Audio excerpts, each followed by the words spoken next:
నమస్కారం, news vision కు స్వాగతం. ముందుగా ముఖ్య అంశాలు.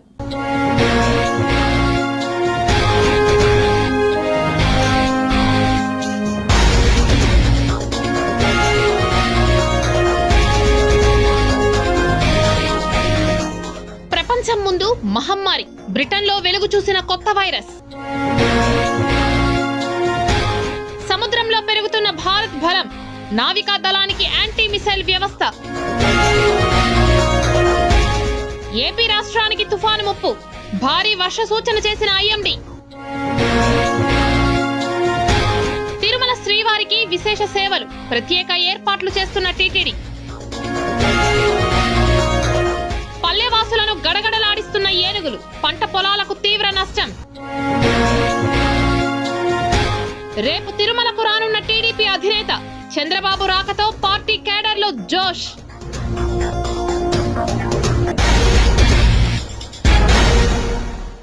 ఇక వార్తల్లోని వివరాలు చూద్దాం. బ్రిటన్లో ఆందోళనకర విషయం ఒకటి వెలుగులోకి వచ్చింది. ఇక్కడ మొదటిసారిగా పందులలో కనిపించే వైరస్ మానవునిలో కనుగొనబడింది. లండన్ హెల్త్ సెక్యూరిటీ ఏజెన్సీ ఈ సమాచారాన్ని ఇచ్చింది. బ్రిటన్లో తొలిసారిగా మనిషిలో స్వైన్ ఫ్లూ స్ట్రెయిన్ ఏవీ కనుగొనబడిందని ఏజెన్సీ తెలిపింది. రొటీన్ చెకప్లో ఈ సమాచారం వెలుగులోకి వచ్చింది. ఈ వైరస్ గుర్తించబడిన వ్యక్తిని యూకేహెచ్ఎస్ఏ పరీక్షించగా అతడు శ్వాస తీసుకోవడంలో ఇబ్బంది పడుతున్నట్లు తేలింది. దీనిని పరీక్షించగా స్వైన్ ఫ్లూ స్ట్రెయిన్ H1N2 అని తేలింది.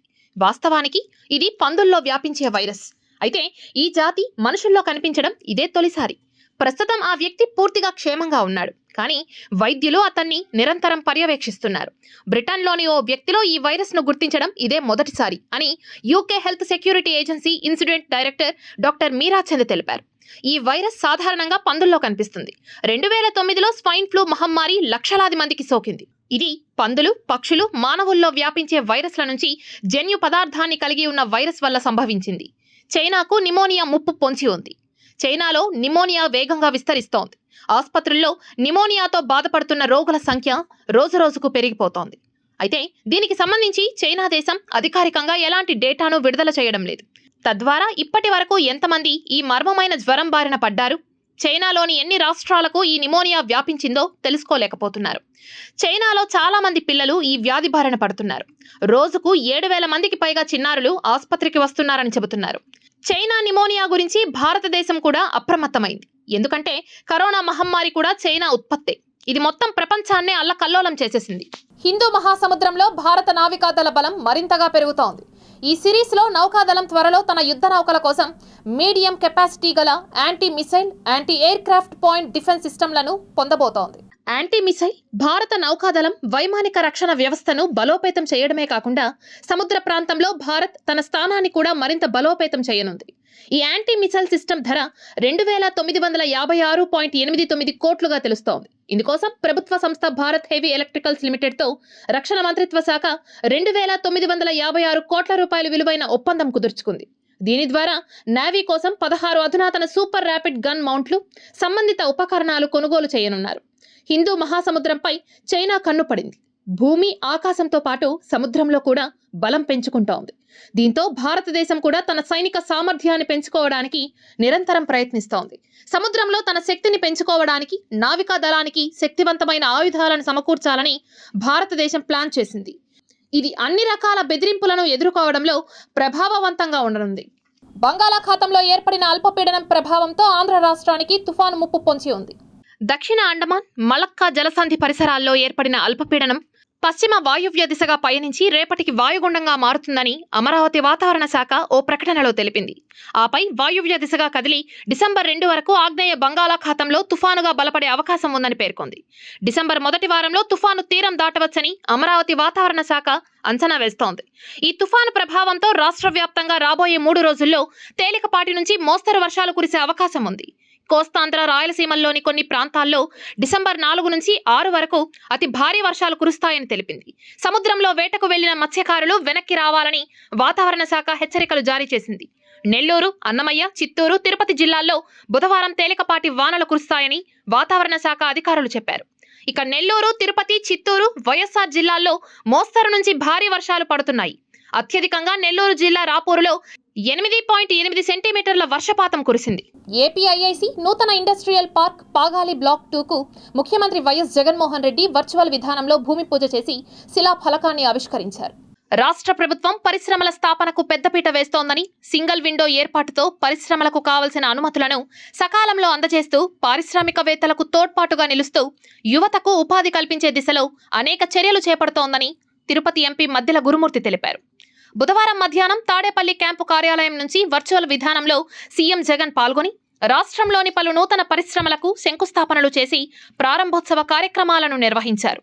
తిరుపతి జిల్లా కలెక్టరేట్ నుంచి కలెక్టర్ వెంకటరమణారెడ్డి, జేసీ బాలాజీ, ఎంపీ డాక్టర్ గురుమూర్తి, పాగాలి సర్పంచ్ రాజేశ్వరి, సంబంధిత అధికారులు హాజరయ్యారు. ఈ సందర్భంగా ముఖ్యమంత్రి మాట్లాడుతూ గ్లోబల్ ఇన్వెస్టర్స్ సమ్మిట్ 2023 ద్వారా ఎంఓయూలు కుదుర్చుకున్న పలు ప్రాజెక్టులు వివిధ దశల్లో ఉన్నాయని తెలిపారు.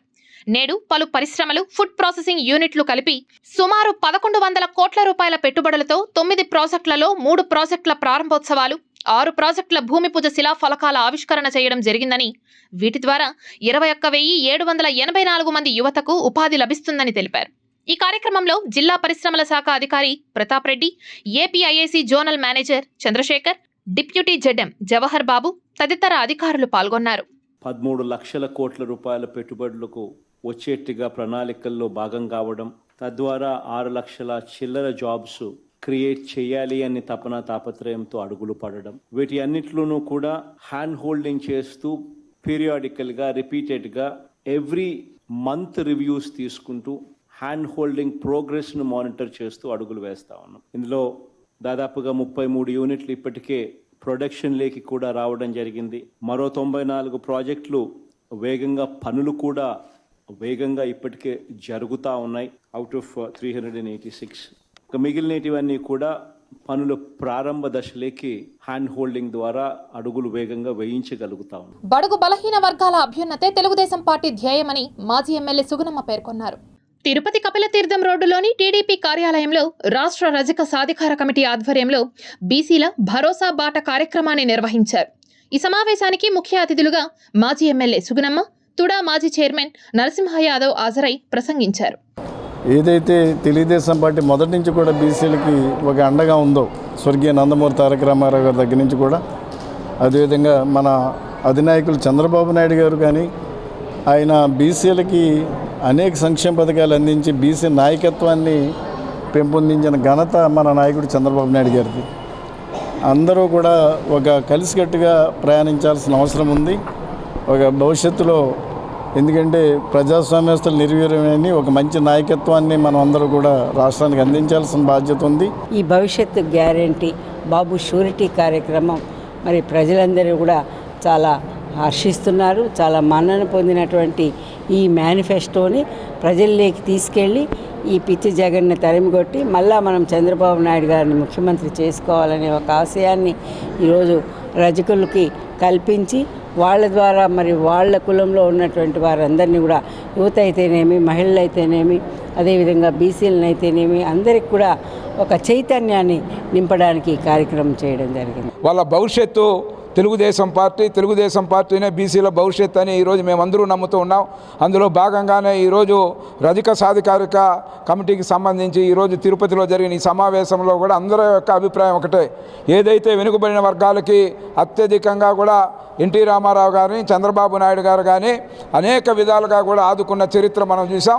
రాబోయే రోజుల్లో చంద్రన్న గెలుపే వెనుకబడిన వర్గాల గెలుపుగా ధ్యేయంగా మనమందరూ ఒకే ధ్యేయంతో ఒకే మాటతో పనిచేయాలని కూడా అందరికీ పిలిపిస్తూ సెలవు తీసుకుంటాం. కాబట్టి మీరందరూ కూడా ఏ పార్టీకి కూడా ఓట్లు వేయాల్సినటువంటి అవసరం లేదు.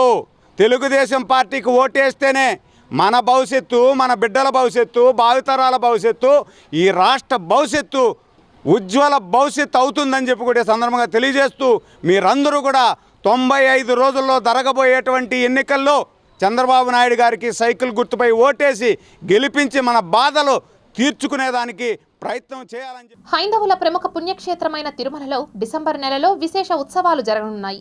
డిసెంబర్ నెలలో జరిగే ఉత్సవ వివరాలను తిరుమల తిరుపతి దేవస్థానం ప్రకటించింది. డిసెంబర్ 3వ తేదీన పార్వేట మండపంలో కార్తీక వనభోజన ఉత్సవం, డిసెంబర్ 8న సర్వ ఏకాదశి, 12న అధ్యయనోత్సవాలు జరగనున్నాయి. అలాగే 17వ తేదీ నుంచి ధనుర్మాసం ప్రారంభమవుతుంది.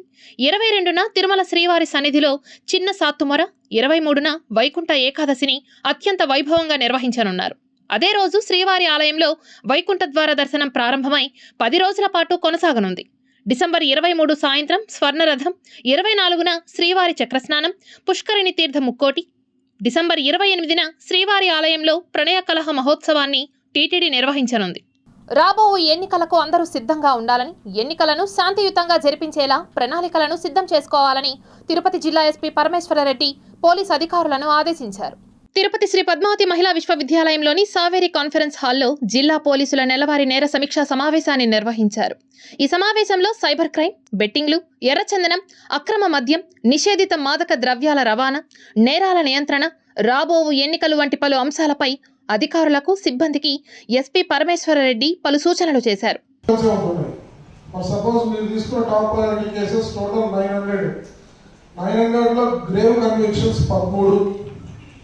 Grave అక్యూటల్స్ 8, non grave convictions 20. So ఎక్కడ కూడా నాన్ గ్రేవ్ కేసుల్లో ఎస్హెచ్ఓస్ ఇన్వాల్వ్ అవ్వట్లేదు.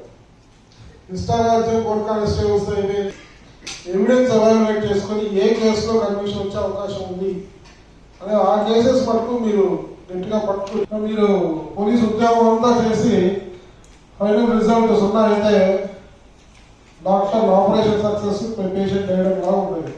శ్రీవారి దర్శనార్థం మాజీ ముఖ్యమంత్రి, ప్రతిపక్ష నేత నారా చంద్రబాబు నాయుడు తిరుమలకు విచ్చేయనున్నారు. శ్రీకాళహస్తి తెలుగుదేశం పార్టీ కార్యాలయంలో ఏర్పాటు చేసిన విలేకరుల సమావేశంలో తిరుపతి తుడా మాజీ చైర్మన్ నరసింహ యాదవ్ మాట్లాడుతూ, తెలుగుదేశం పార్టీ జాతీయ అధ్యక్షులు, మాజీ ముఖ్యమంత్రి నారా చంద్రబాబు నాయుడు కుటుంబ సమేతంగా 30వ తేదీ మధ్యాహ్నం రేణిగుంట విమానాశ్రయానికి చేరుకొని తిరుమల శ్రీవారిని దర్శించుకోనున్నట్లు చెప్పారు. రేపు 3:30కి మధ్యాహ్నం 3:30కి తెలుగుదేశం పార్టీ జాతీయ అధ్యక్షులు శ్రీ నారా చంద్రబాబు నాయుడు గారు తిరుపతి రేణిగుంట ఎయిర్పోర్ట్లో అక్కడ స్వాగతం పలకడానికి పార్టీ శ్రేణులంతా కూడా సిద్ధమవుతా ఉన్నాం. అందుకని ఏదైతే 52 రోజుల పాటు ఏ విధంగా అన్యాయంగా, అక్రమంగా కేసుల్లో ఇరికించి ఈరోజు ముఖ్యంగా మన జిల్లాకు సంబంధించి చూస్తే అనేక కార్యక్రమాలు చంద్రబాబు నాయుడు గారు చేసిన అభివృద్ధి కార్యక్రమాలు కానీ, సంక్షేమ కార్యక్రమాలు కానీ ఈ జిల్లాలో ప్రతి నియోజకవర్గంలో కూడా ఈరోజు కనపడుతూ ఉన్నాయి. తిరుపతి శ్రీ తాతయ్యగుంట గంగమ్మ దేవాలయానికి భక్తులు సమర్పించిన కానుకలను లెక్కించగా 51,40,601 రూపాయలు ఆదాయంగా వచ్చినట్లు ఆలయ చైర్మన్ కట్టా గోపి యాదవ్ తెలిపారు. తిరుపతి శ్రీ తాతయ్యగుంట గంగమ్మ దేవాలయానికి భక్తులు 5 నెలలుగా హుండీల ద్వారా సమర్పించిన కానుకలను బుధవారం లెక్కించారు. దేవాదాయ ధర్మాదాయ శాఖ అధికారులు, బ్యాంకు అధికారులు, పోలీసులు, పాలక మండలి సభ్యుల సమక్షంలో ఆలయ సిబ్బంది పరకామణి నిర్వహించారు. భక్తులు సమర్పించిన కానుకలను లెక్కించగా 51,40,600 రూపాయలు దేవస్థానానికి ఆదాయంగా రాగా, సుమారు 50 గ్రాముల బంగారం, సుమారు 664 గ్రాముల వెండి భక్తుల ద్వారా సమకూరినట్లు ఆలయ చైర్మన్ కట్టా గోపి యాదవ్ తెలిపారు. కేంద్ర రాష్ట్ర ప్రభుత్వాలు ఆటో కార్మికులకు సంక్షేమ బోర్డును ఏర్పాటు చేసి పెట్రోల్, డీజిల్ ధరలను తగ్గించాలని సిఐటియు నాయకులు డిమాండ్ చేశారు. తిరుపతి యశోదానగర్లోని ఎంబీ భవన్లో సిఐటియు ఆధ్వర్యంలో ఆటో కార్మికుల సమస్యల పరిష్కారం కోసం డిసెంబర్ 1వ తేదీన తిరుపతిలో నిర్వహించే నగర మహాసభకు సంబంధించిన కరపత్రాలను ఆవిష్కరించారు. మనల్ని కాపాడదని చెప్పి ఈరోజు కొంతమంది ఆ రంగం పైన ఆధారపడి మొత్తం కూడా ఆటో తోలుకుంటా ఉంటే ఫైనాన్స్ కట్టకపోతే ఈరోజు ఫైనాన్షియల్ వేధింపులు తీవ్రంగా వాళ్ళపైన వేధిస్తున్న పరిస్థితి కనబడుతోంది. ఇందులో మరోపక్క ట్రాఫిక్ పోలీసులు ఒక పక్క వేధింపులు, ఈ మొత్తం కూడా ఇది 1 వే రూట్ అని, లేకపోతే పొల్యూషన్ అని రకరకాల పేర్లతో, లేకపోతే ఎక్కువగా ఈరోజు ప్యాసింజర్లు ఎక్కువగా ఎక్కుతున్న పరిస్థితి అని రకరకాల పేర్లతో నిబంధనలకు విరుద్ధంగా ఈరోజు పోలీసులు ఒక పక్క అక్రమంగా ఈ ఛానళ్ళ పేరుతో రకరకాల వాటి పేరుతో ఈరోజు డబ్బులు దండుకుంటా ఉన్న పరిస్థితి కనబడుతోంది. రక్తదాతలను ప్రాణదాతలు అంటారు. అత్యవసర సమయంలో స్పందించి రక్తదానం చేసేవారినే ప్రాణదాతలు అంటారు. అయితే సమాజంలో కొంతమేర రక్తదానం పట్ల యువతలో ఉన్న అపోహలను వీడాల్సిన అవసరం ఎంతైనా ఉందని వైద్యులు కోరుతున్నారు. అత్యవసర సమయంలో స్పందించి రక్తదానం చేసేవారు కొందరైతే, ఎవరికో ఒకరికి అవసరం పడుతుంది కదా అని స్వచ్ఛందంగా వెళ్లి రక్తదానం చేసేవారు మరికొందరు. ప్రత్యేక దినాలు, వ్యక్తుల గుర్తుగా అందించేవారితో పాటు పని కట్టుకొని మరీ ప్రతి 3 నెలలకు ఓసారి కేంద్రానికి వెళ్లి అందించేవారు లేకపోలేదు. ఇలాంటి రకరకాల వ్యక్తుల రక్తదానం ఉమ్మడి జిల్లాల్లోని తలసీమియా, సికిల్ సెల్, సికిల్ తాల్ వ్యాధిగ్రస్తుల ఆయుష్ను పెంచుతోంది. రక్తహీనతతో బాధపడుతున్న బాధితులకు అండగా నిలుస్తున్నాయి. ప్రభుత్వ, ప్రైవేట్ ఆసుపత్రుల్లోని రోగులకు, ప్రసవానికి వచ్చిన గర్భిణులకు, తలసేమియా బాధిత చిన్నారులకు, రోడ్డు ప్రమాద బాధితుల ప్రాణాలు కాపాడుతున్నారు. ఇందులో వివిధ స్వచ్ఛంద సంస్థలు, యువజన సంఘాల ప్రతినిధులు, సినీ తారల అభిమాన సంఘాల సభ్యులు ఎక్కువ మంది ఉంటున్నారు. అయినా ఒక్కో సమయంలో రక్తనిధి కేంద్రాల్లో కొరత ఏర్పడుతూనే ఉంది. దీనికి కారణం చాలా మందిలో ఇంకా రక్తదానంపై అపోహలు తొలగకపోవడమే. 18 సంవత్సరాలు దాటిన ఆరోగ్యకరమైన వ్యక్తులు ప్రతి ఒక్కరూ రక్తదానానికి అర్హులే అని గుర్తించాలి. యువత ముందుకు వచ్చి రక్తదానంతో పాటు అవగాహన కల్పించడంలో భాగస్వామ్యులు కావాలి. అంతర్జాతీయ రక్తదాన దినోత్సవం, జాతీయ స్వచ్ఛంద రక్తదాతల దినోత్సవం వంటి సందర్భాల్లో కాకుండా ప్రతి నెల ప్రభుత్వ బ్లడ్ బ్యాంక్ నిర్వాహకులు క్యాంపెయినింగ్లు నిర్వహించి రక్తనిధిని సేకరించాల్సిన అవసరం ఎంతైనా ఉంది.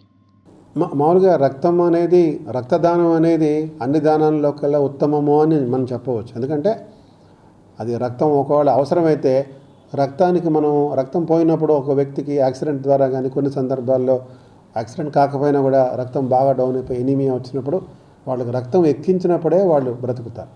సో ఆ రక్తం కనుక మనం దానం చేసినట్టయితే మనం ఎలాగైతే అవయవ దానం చేసినప్పుడు ఇంకొకళ్ళకి మనం వాళ్ళకి జీవితం కల్పిస్తున్నామో ప్రత్యేకంగా ఇది రక్తదానం వలన ఒక ప్రాణం నిలబడుతుందని మనం చెప్పవచ్చు. అయితే ఈ రక్తదానం చేసేవాళ్ళు ఎవరెవరు ఏ వయసులో చేయొచ్చు అంటే 18 సంవత్సరాల నుంచి 60 సంవత్సరాల వరకు చేయొచ్చు. ఆరోగ్యంగా ఉంటే 70 సంవత్సరాల వరకు కూడా చేసే అవకాశం ఉంది.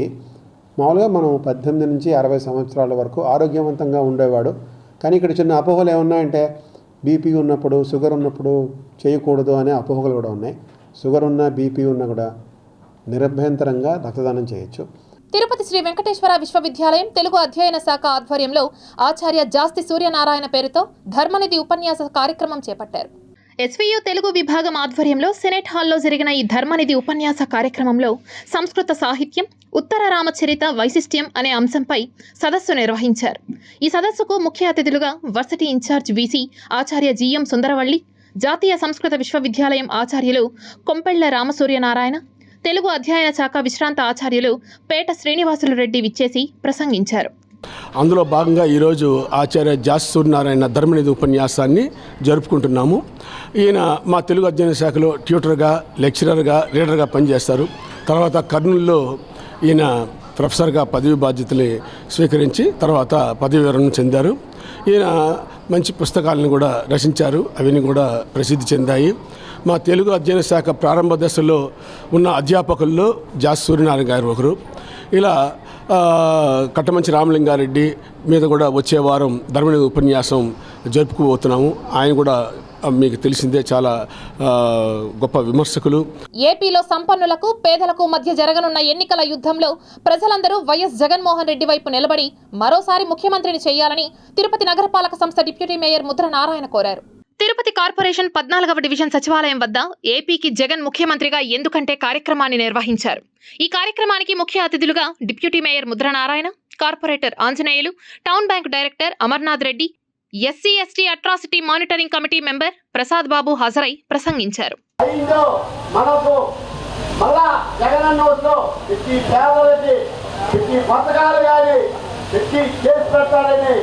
మనమంతా జగనన్నని కోరుకొని జగనన్నని ఓటు గెలిపించి మన వార్డులో ఇంకా పనిచేస్తూ మనం ఓట్లు వేపిస్తూ అక్క మీరు ఆడపడుతుందే ఆయన అన్నాడు, ఆడపడుతులకే ఇస్తున్నాడు, ఆడపడుతుల అకౌంట్లోనే వేస్తున్నారు.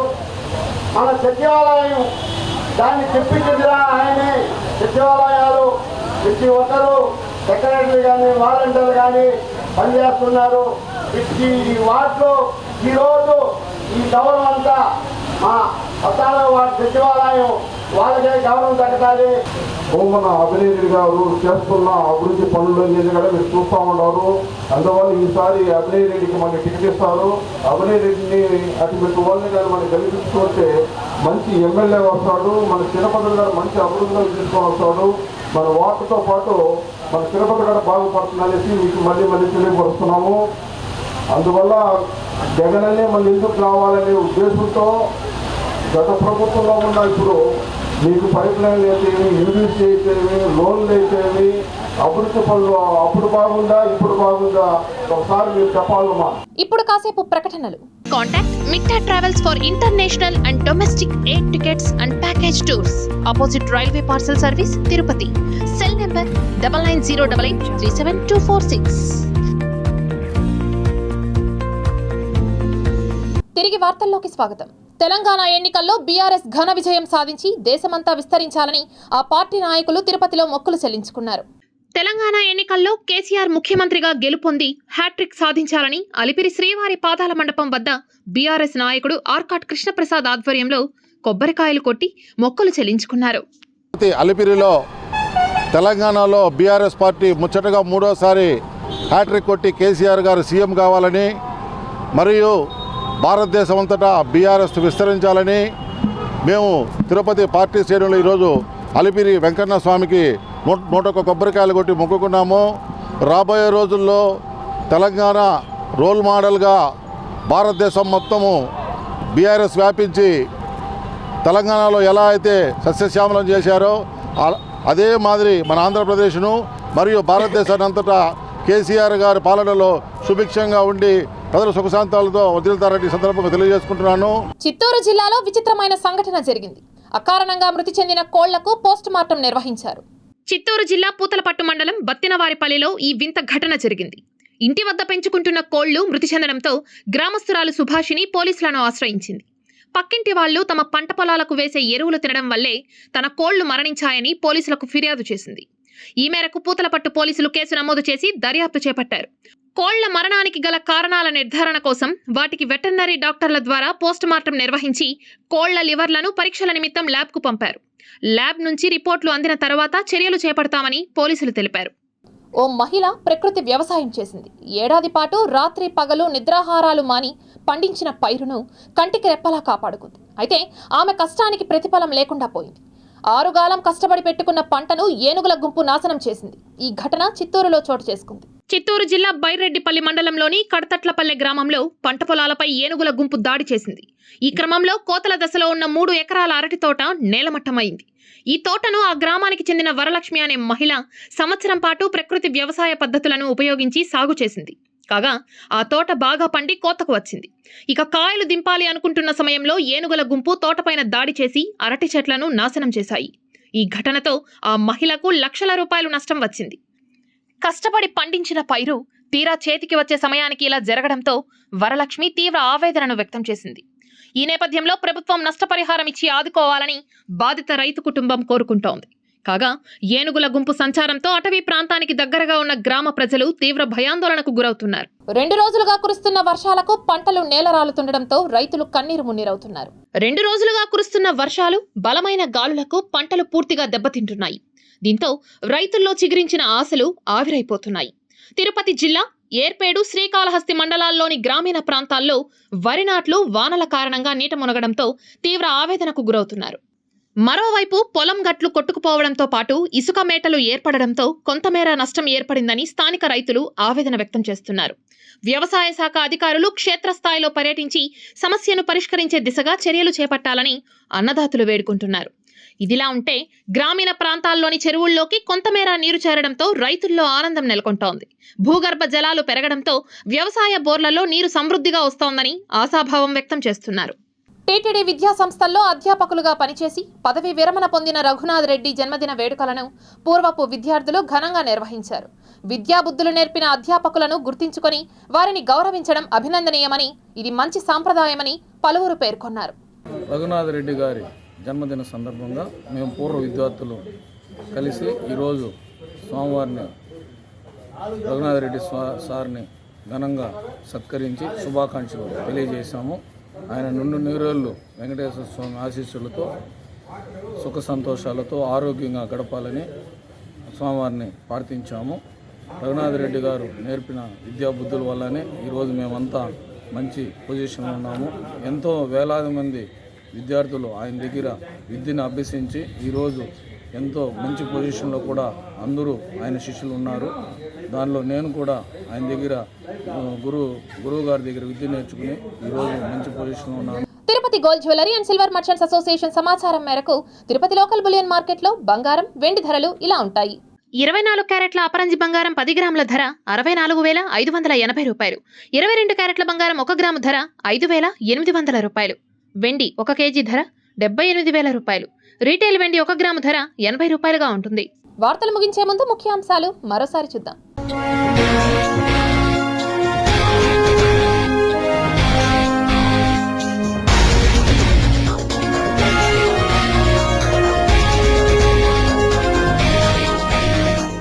ప్రపంచం ముందు మహమ్మారి, బ్రిటన్లో వెలుగు చూసిన కొత్త వైరస్. సముద్రంలో పెరుగుతున్న భారత్ బలం, నావికా దళానికి యాంటీ మిసైల్ వ్యవస్థ. ఏపీ రాష్ట్రానికి తుఫాను ముప్పు, భారీ వర్ష సూచన చేసిన ఐఎండీ. తిరుమల శ్రీవారికి విశేష సేవలు, ప్రత్యేక ఏర్పాట్లు చేస్తున్న టీటీడీ. పల్లెవాసులను గడగడలాడిస్తున్న ఏనుగులు, పంట పొలాలకు తీవ్ర నష్టం. రేపు తిరుమలకు రానున్న టీడీపీ అధినేత చంద్రబాబు రాకతో పార్టీ కేడర్లో జోష్.